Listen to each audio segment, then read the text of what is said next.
Bye, Ken.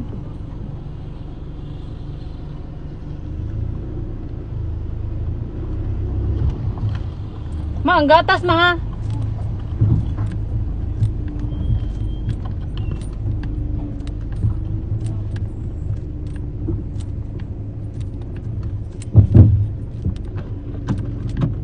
Idakuan na lang ang never. Let's so kapuyat atras.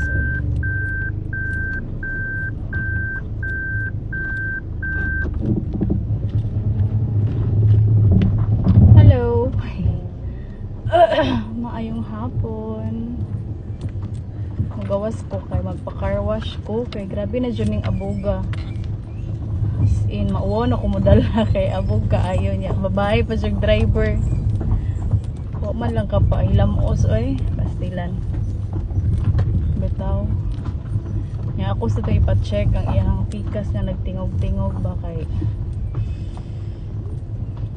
wajud kay karon pa jud ko kalugar as in.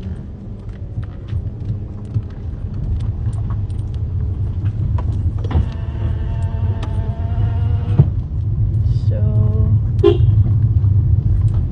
Sha, let's go. Ay, my God. So kuan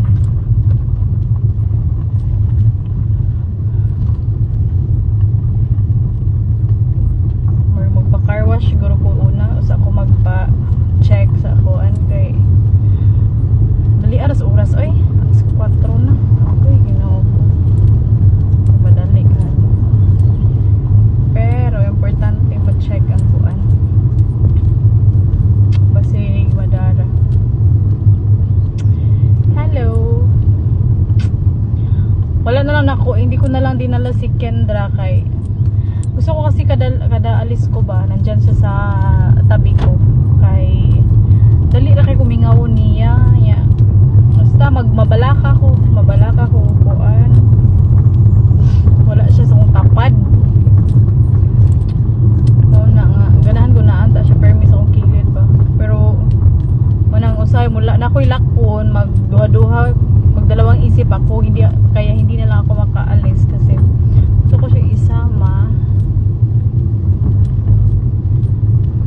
Hindi naman pwede na kami lang dalawa, dapat si mama kasama din kasi walang hahawak sa kanya.